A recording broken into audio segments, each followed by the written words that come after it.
콘따구리. 예, 오늘은 콘크리트 계속 필기 16번째네요. 예, 많이 잘 따라와 주셔서 감사합니다. 오늘에는 콘크리트 균열에 대해서 좀 말씀드리고자 해요. 콘크리트 성질 중에 굳지 않은 콘크리트, 굳은 콘크리트 성질인데, 어쨌든, 균열은, 소성 상태일 때, 아니면 건조 상태일 때, 경화 상태일 때죠. 예, 그럴 때 균열이 다 납니다. 일단은, 먼저, 굳지 않은 상태의 콘크리트, 타소로 초기죠. 그때 이제 소성 상태가 될 텐데, 그때의 균열, 뭐가 있을까요? 소성 수축균열, 소성 치마균열, 거푸집 변형에 의한 균열, 또 진동 저하에 의한 균열, 이런 부분이 소성 상태 균열이 되겠습니다. 대표적으로 소성 수축 균열을 얘기를 할 수 있을 텐데요. 이렇게 사진과 같이 이런 타입의 균열, 이걸 소성 수축 균열의 대표적인 사례인데요. 균열이 방향성도 없고요. 그 다음에 한 균열 폭이 20에서 50cm 정도 됩니다. 너무 랜덤 방향으로 나타나게 되죠. 이러한 균열은 콘크리트 타설 후에 약 한 2시간에서 24시간 정도 안에 이렇게 나타나게 되는 것이 일반적입니다. 왜 그러냐면, 이렇게 콘크리트를 구조물을 쳤을 때 블리딩 수가 올라와서 표면을 촉촉하기도 하지만 이 외부에서 바람도 불고 여름철에 햇볕 같은 것이 쨍쨍 뜬다든지 이래버리면 증발량이 엄청나게 많아지잖아요. 그러면 표면이 건조하게 됩니다.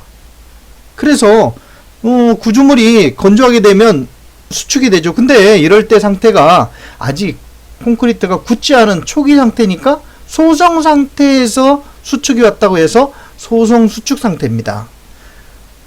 그러면 소속 수축인데 어떤 구속도를 갖고 있으면 수축되지 못하게 이 양쪽에서 붙잡고 있는 거잖아요. 그걸 우리는 구속이라고 그러고요. 그런 구속 때문에 더 이상 버틸 수가 있는 힘이 작죠. 왜냐하면 소성 상태일 때는 강도도 작기 때문에. 그 강도 중에서는 압축 강도가 아니고요. 이렇게 균열에 대해서 버티는 그 정도는 인장 균열입니다. 그러니까 인장 응력으로 인장하려고 하는 균열을 저항하는 건데요. 인장 응력이 굉장히 작아요. 인장 응력은 압축 응력의 인장 강도는 압축 강도의 10분의 1 정도 된다고 그랬죠. 그래서 이러한 인장 응력에 대해서 못 견디고 찢어지는 겁니다. 얘기를 해보면 증발량이 블리딩량을 초과하는 경우에 결국 발생된다는 거예요. 왜 그러냐면 표면이 수분 상태가 있으면 건조 상태가 아니죠.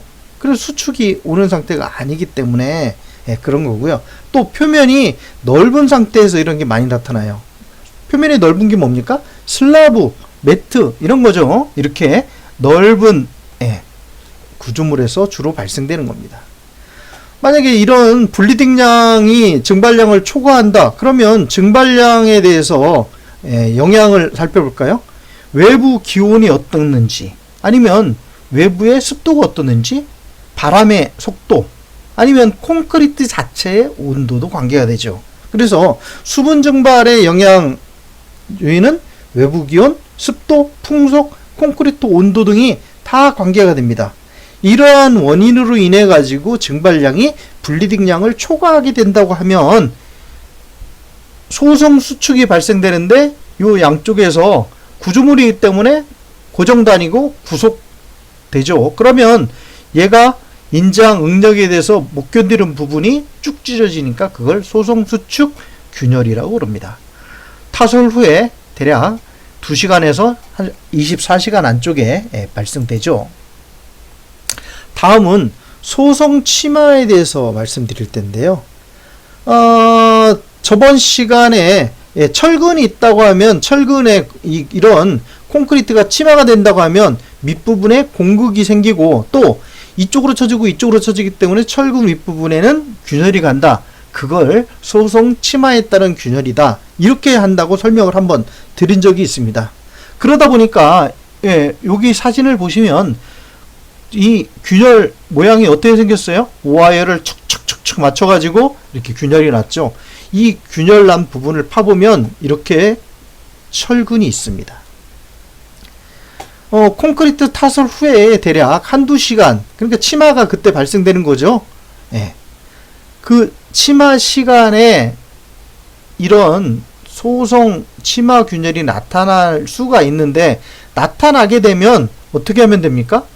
즉시 다짐이나 재진동을 실시하여 균열을 제거하여야 한다라고 시방 규정이 돼 있어요. 그런데도 불구하고 충격을 주면 안 된다고 해가지고 여기에 아무 취급도 안 하고 쳐다만 보고 있다면 그 잘못된 행동입니다. 왜? 지금은 소송 상태이기 때문에 그렇습니다.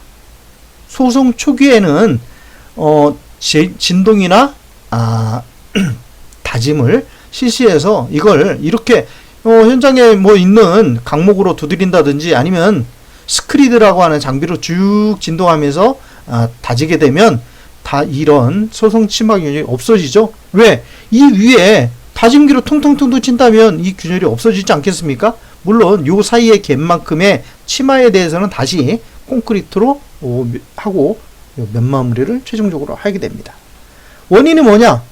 블리딩에 따라 가지고 결국 이 블리딩이 일어나면 블리딩이 일어나서 공급된 만큼 안밀 치마가 발생됩니다. 그런데 이렇게 철근이 없는 자유단 부분에서는 이 치마가 되지만 철근이 있는 부분에서는 구속 입어 가지고 양쪽으로 치마가 되면 균열이 발생되죠.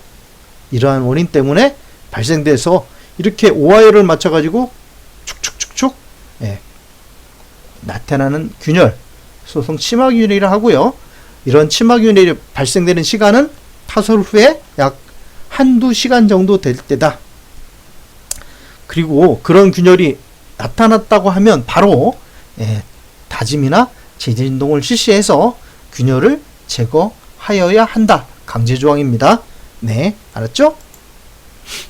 이런 소송 치마 균열의 특성을 좀 살펴보면 일단 철근 직경이 크면 클수록 또 슬럼프가 크면 클수록 치마가 많이 는 거니까 또 철근 직경이 크면 클수록 양쪽으로 치마 부분에 대해서 견딜 수 있는 힘 적어지죠. 구속도가 큰 겁니다. 결과론적으로. 또 콘크리트 피복 두께가 작을수록 피복이 얇으면 균열에 대해서 저항하는 힘이 적어지죠. 또 충분하지 못한 다짐이나 부실한 거푸집을 사용했을 때 치마 균열이 나타난다. 이 정도는 이해하고 계시면 될 듯 합니다. 그러면 치마 균열을 방지하는 방지 대책은 뭐가 있느냐? 첫째, 지나치게 묽은 반죽, 물시멘트 비해서 물이 많은 거죠. 그런 콘크리트는 피하고 또 다짐을 충분히 잘한다. 기둥과 슬래브, 보 이런 데서는 타설 시에 충분한 시간 간격을 두고 2차적으로 타설하고 다진다라는 부분이고요. 1회의 타설 높이를 되도록이면 작게 하는 것이 좋습니다. 그리고 동일한 반죽 질기로 타설을 하는 것이 좋고요. 넷째로는 기초토는 기층이 물을 흡수하지 않도록 미리 수분 상태를 유지하도록 하여야 합니다. 치마 균열의 방지 대책이었고요. 다음은 굳은 상태. 소송 수축이나 소송 치마는 소송 상태일 때, 굳지 않은 상태일 때 말씀드렸고요. 굳은 상태일 때의 콘크리트, 즉 경화 상태에서의 균열은 대표적인 것이 건조 수축입니다. 건조 수축 균열. 그 다음에 열응력, 즉 스와엘에 의한 균열. 셋째는 동결융해에 의한 균열. 넷째는 화학적 반응, 염해나 중성화 등이죠. 그것에 대한 균열 등을 들 수가 있겠습니다. 여기서는 건조 수축에 대해서 좀 살펴보도록 하죠. 건조 수축, 일단 콘크리트를 타설한 지 조금 시간이 지난 거죠. 경화 후에, 경화는 언제 일어납니까? 보통 한 10시간 정도, 6시간에서 10시간 정도 되면 경화가 되기 시작하는데요. 그때부터 약 한 며칠 동안 이 표면에 이러한 상태의 균열, 아까 소성 상태의 균열하고 다르죠. 소성 수축일 때는 방향성이 없고 균열 간격이 20에서 50cm, 7레레 8레레 나는데 이거 같은 경우에는 굵직굵직하니 균열 간격도 크죠. 또 소성 치마 균열처럼 오하열을 맞춰가지고 철근 위에 착착착착 발생된 타입이 아니고 이거는 방향성이 없게 생겼습니다. 이러한 상태가 건조수축 균열의 대표적인 사례입니다. 이것도 결국 어떤 원인이냐, 우리가 물 시멘트비를 얼마 정도를 정해요? 이게 결합제인 시멘트 같은 것이 물하고 반응하려고 하면 대체로 물 시멘트비는 20% 정도면 됩니다. 그러나 현장에서는 40에서 50% 정도의 물 시멘트비를 가지고 타설을 하죠. 왜 그럴까요? 워커빌리티 때문에 그래요. 20% 물시멘트비 가지고 압승을 할 수가 있습니까? 못하죠. 그래서 작업성을 위해서 추가적으로 물을 넣어가지고 콘크리트를 타설하게 되는 겁니다. 그러다 보면 콘크리트가 경화할 때는 20% 정도만 필요한데 나머지 20% 이상은 결국 바깥으로 잉여수로 해가지고 빠져나갑니다. 그 물이 빠져나간 자리 어떻게 됩니까? 수축이 생기는 거죠. 그거를 소성 수축하고 달리 이건 건조 상태, 건조 수축이라고 합니다. 그 건조 수축일 경우에 부재가 구속도를 받고 있으면 콘크리트의 인장 응력에 견딜 수가 없잖아요. 그래서 인장 강도가 아직은 약하죠. 인장 강도는 압축 강도의 10분의 1 정도밖에 안 되니까 인장 응력에 못 저항을 하고 툭 틀어지게 됩니다. 물론 이렇게 표면부터 균열이 가고요. 건조수축 같은 경우에는 이때도 품질 관리를 추가적으로 잘 못하면 관통 균열로까지 이어지는 경우가 생기게 됩니다. 그래서 건조수축 균열 뭘로 해야 됩니까? 수분 장성을 충분히 잘 해야 되겠죠. 건조수축 균열도 특성을 좀 살펴볼까요? 자, 어떨 때 크고 어떨 때 작을까요? 일단 물이 많으면 또 시멘트량이 많으면 건조수축 균열이 큽니다. 부비압일 때 그렇다는 얘기죠. 또 물이 많이 들어가면 잉여수가 많아지기 때문에 또 클링커의 4대 강물 중에 C3A C3A는 제3종 시멘트 급속 초기 반응할 때 그런 거죠. 그 함량 C3A 성분이 많을수록 건조수축균이 크겠죠. 또 분말도가 높을수록, 그러니까 입자가 작을수록 큽니다. 골재 가지고는 골재의 탄성 계수가 크다, 또 흡수율이 작다, 이럴 때는 건조수축이 작겠죠. 또 골재량이 많이 들어가면, 또 철근량이 많으면 건조수축이 작습니다. 철근량으로 결국은 철근량이 하는 게 뭐예요? 인장 강도를 인장 응력을 얘가 받게 돼 있잖아요. 그러니까 엄청난 인장 강도를 갖고 있습니다. 얘가 건조수축균에 저항할 수가 있는 거예요. 똑같은 철근이라면 철근량 중에서 가는 철근 여러 개가 훨씬 더 유리하다. 이것도 알고 계시죠? 자, 또 습한 공기 중에 있는 구조물은 건조수축이 작다. 그래서 우리가 수분 양생을 하는 겁니다. 그렇죠? 조금 더 살펴보죠. 자, 건조수축 저감 대책 뭐가 있을까요?